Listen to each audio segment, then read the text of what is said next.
Hey guys, I have a quick update on the We Are Memory Keepers frame punch board. I'm working on filming the album for the medium keepsake box, and I made another pocket window. So I discovered something about the We Are Memory Keepers board. Remember when I was showing you, I was cutting these pockets and it was just all janky. If I can find that piece of footage, I'll put it here. Put it in here now. I did that same thing where it's just off ever so slightly.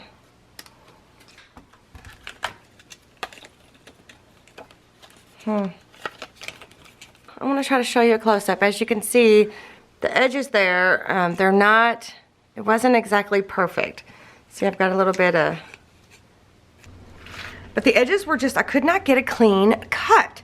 So I was looking at it, and when I was, figuring out what I was doing with my albums, I was looking at this tool, and I thought it could tighten up because it turns, like they turn the opposite direction. This piece right here is like loose, and I guess that's for ease of cutting, and no matter which way you put it in, you can still, move it around, I guess, but then it also gives it a little bit of a wiggle, right? So what you're supposed to do is you're supposed to just stick it in the track, whoops, and make your cut, right? Well, I'm going to show you the trick that I think is going to solve that problem. So I'm using the same Rosie Bell paper, and I'm just going to, I don't even know what I got this set at. I guess it's a 1/2 inch. I'm just going to go ahead and notch all these corners out. So I've got the same thing. Here, I've got a piece of black so I can show you. The 4 notched corners. Okay, so then when you sit it in your arm, under your arm there, this is just like one of those things. It's just like, duh. And I don't know if every board is going to be the same, but here's what I discovered. So I'm going to scoot in a little closer. Okay, hopefully that's not too close. So you're supposed to just stick this in here and cut, right? Well, I think what's happening is this little tiny blade, is it gonna focus? That little tiny blade, I think, is getting like caught on the paper as I push it down. Okay, so what I found that works for me to get a nice clean cut is instead of just sticking it in there in that slot and then running it across, if I go at an angle and I put this little blade, hopefully the camera will see that teeny little blade there. If I kind of butt it up next to the rail and then stick that notch in the slot and then cut, it makes a much cleaner cut. There's no extra bits hanging off. There's nothing to trim off. It's a perfectly clean cut. So let me do it again and show you.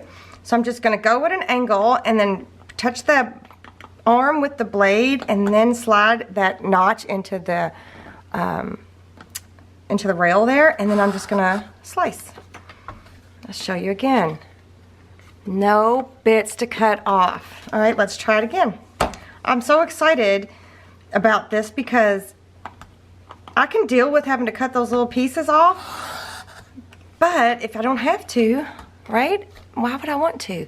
So again, there is another clean cut. So one more.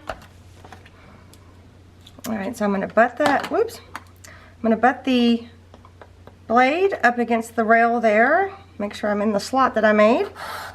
And cut it. And watch this. Look. There's no bits anywhere. Let me show you. There's no bits hanging off at all on this cut, on this piece. And there's no bits hanging off on that piece. Right? So I'm super excited. So all you have to do is angle your blade before you put this notch into the railing. Okay, so that's all you have to do, and that makes a nice, crisp, clean cut. So I'm super excited about that. I will link the other video below. I really like this tool. I will link this tool below. But I'm super excited, so I just wanted to share that with you guys. Just a real quick update on how to get a crisp, clean line. I'll see you next time.